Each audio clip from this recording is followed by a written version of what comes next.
Salve, salve, santistas depressivos de todo o Brasil e do mundo. Eu sou o Bruno e a partir de hoje eu vou estar aqui contando algumas histórias sobre o maior time do mundo, Santos Futebol Clube, para vocês. Desde já eu agradeço o espaço cedido pelo Rafa e pelo Gui, que fazem esse canal de maneira sensacional e continuarão fazendo. Para abrir esse quadro com uma história espetacular, a gente vai relembrar o suado tricampeonato da Libertadores de 2011. Quem não lembra daquele ano maravilhoso para o Santos Futebol Clube? Mas ele não começou tão bem assim. Ele terminou também não tão bem naquela derrota no Mundial, mas a conquista da Libertadores, ela foi muito suada, porque aquele começo de ano foi muito conturbado. E eu vou relembrar aqui para vocês como aquilo aconteceu. Mas vamos voltar lá do início. Me acompanha aí. Como vocês sabem, 2010 foi um ano sensacional. Ali o Neymar explodindo, junto com o Paulo Henrique Ganso, a vinda do Robinho. O Santos venceu o Campeonato Paulista, venceu a Copa do Brasil.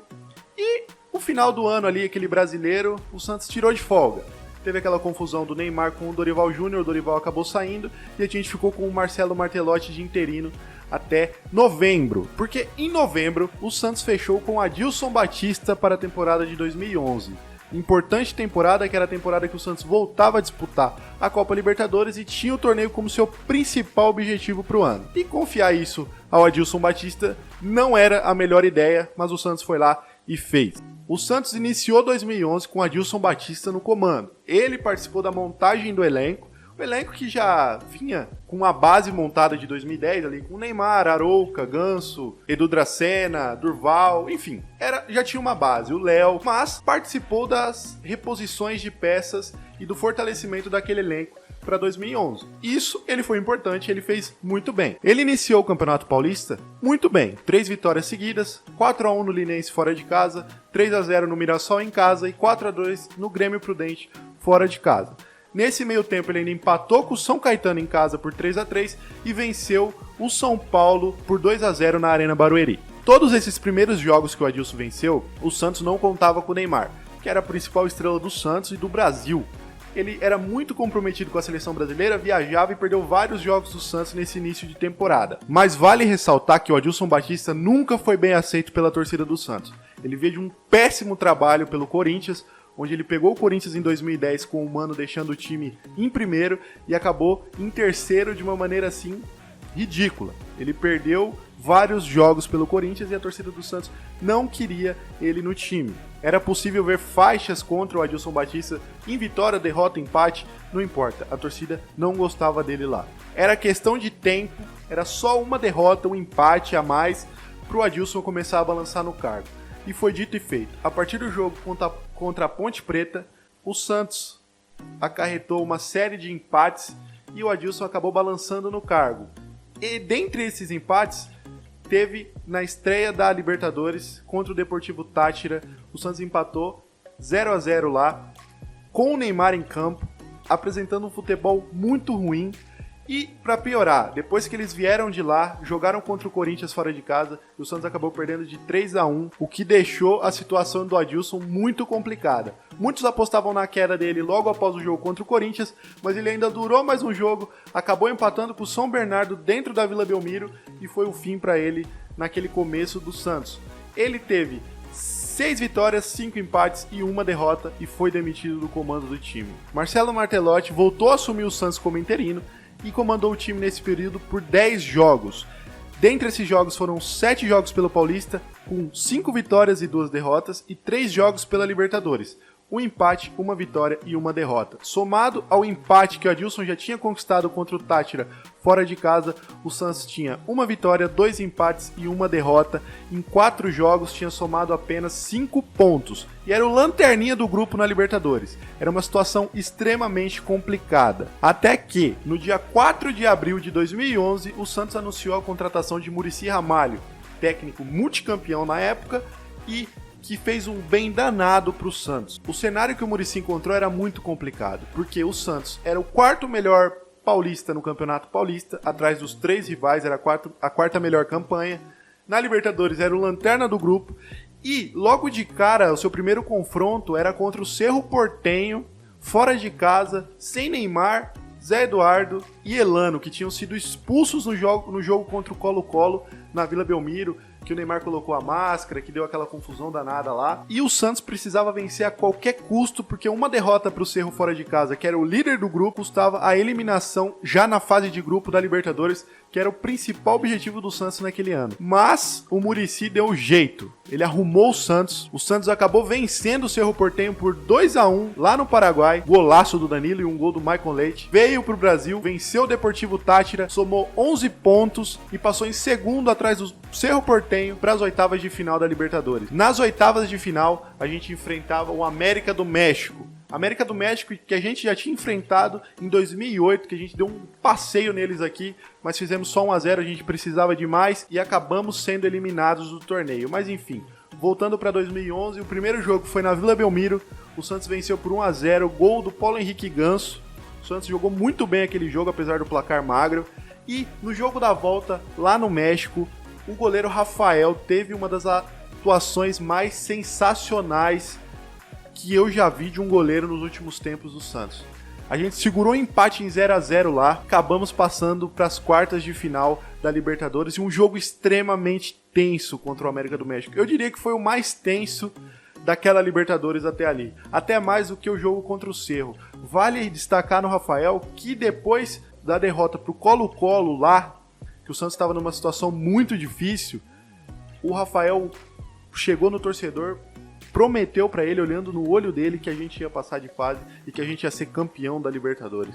E nesse jogo contra o América do México, pelas oitavas de final, ele pegou muito mesmo. Nas quartas de final, nosso adversário foi o Once Caldas da Colômbia. Once Caldas, campeão da Libertadores lá em 2004. Foi um confronto meio estranho, porque no primeiro jogo, lá na Colômbia, a gente venceu por 1-0 o gol do Alan Patrick, e foi um jogo tranquilo. O Santos poderia até ter vencido por mais.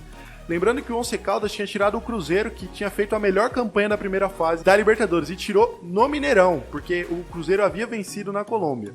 Aí o Santos venceu lá, veio pro jogo da volta, no Pacaembu, e começou muito bem. O Neymar fez um gol, depois o Santos teve um pênalti que o Neymar acabou perdendo, e o jogo parecia tranquilo. O Santos criava muita chance, e o Once Caldas não assustava. Até que no segundo tempo, isso mudou drasticamente.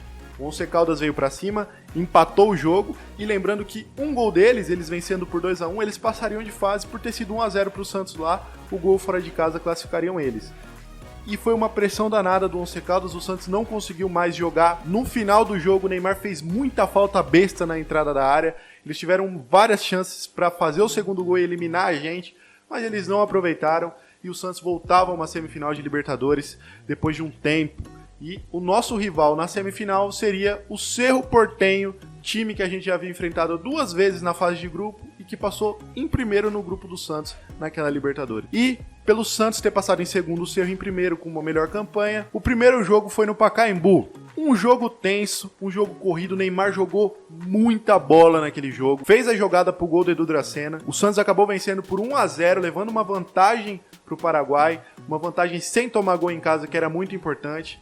E lá, logo de cara, o Zé Eduardo, Zé Love, que não fazia gol fazia um tempo, que já estava sendo contestado pela torcida, com 2 minutos de jogo, uma bola alçada na área, ele faz o gol de cabeça. Ali foi um alívio, porque o Santos já havia vencido por 1-0, estava fazendo 2-1, obrigando eles a fazer 3-1 para poder classificar, e tudo ia muito bem. E tudo melhorou muito, porque ali perto dos 20, 30 minutos do primeiro tempo ainda, o Neymar fez uma jogada, recebeu uma bola, o goleiro deles fez um gol bizarro, o zagueiro fez um gol bizarro, um gol contra, e o Santos abriu 2-0. Eles acabaram fazendo um gol logo na sequência, mas o Neymar ampliou para 3-1 ainda no primeiro tempo, aos 40 do primeiro tempo.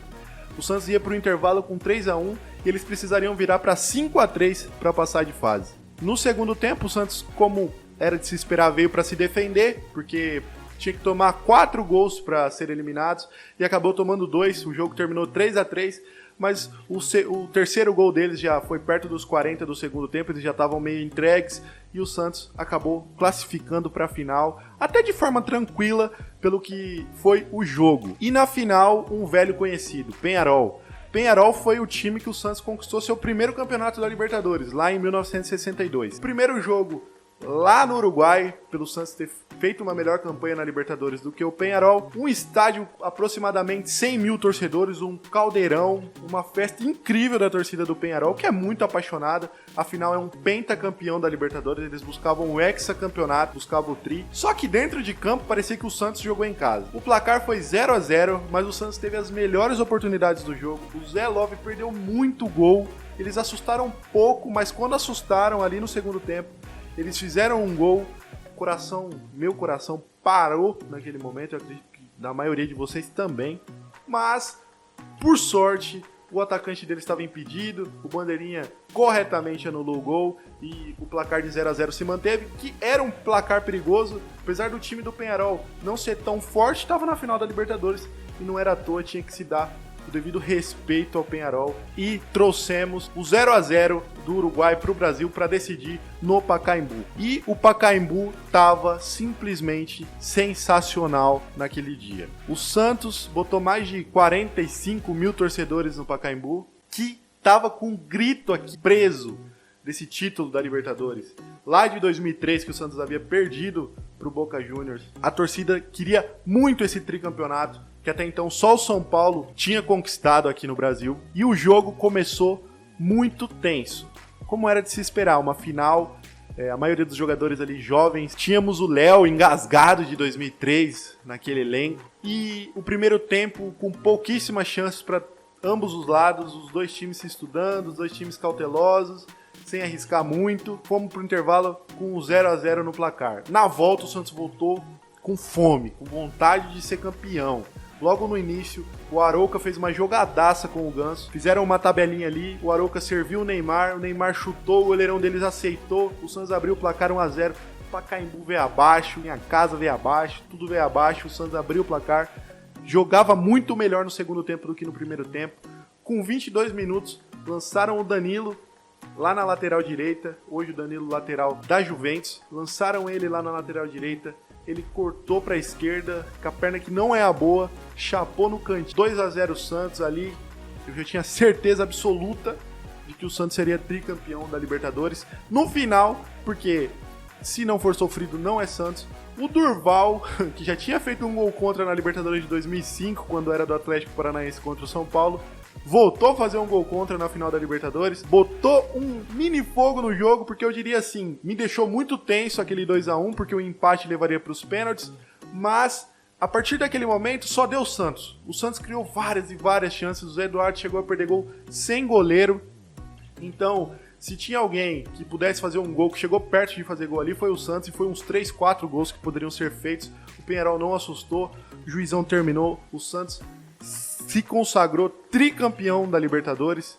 Até hoje é o maior brasileiro, agora ao lado de São Paulo e Grêmio, com 3 títulos continentais. A gente busca aí em 2020, quem sabe, voltar a comemorar esse título e conquistar o tetracampeonato. E esse título tem muito a mão do Muricy. O Santos começou lá o ano com o Adilson Batista contestado, como eu disse, e em 2 meses o Muricy pegou esse time, deu jeito, conquistou a Libertadores e de quebra conquistou o Campeonato Paulista em cima do Corinthians, na Vila Belmiro, tirando o São Paulo na semifinal. E um ano que começou meio conturbado, terminou com um título da Libertadores, pelo menos isso. Em 2 meses o Muricy conseguiu trazer esse abençoado título da Libertadores para o Santos, que a gente pode dizer que viu de perto, e eu pretendo ver vários outros como esse pelo Peixão. Se você gostou, se você aprova esse tipo de vídeo, relembrando momentos históricos do maior clube da Terra, único a parar uma guerra, você deixa aí nos comentários, não se esqueça de se inscrever no canal Santos Depressivo,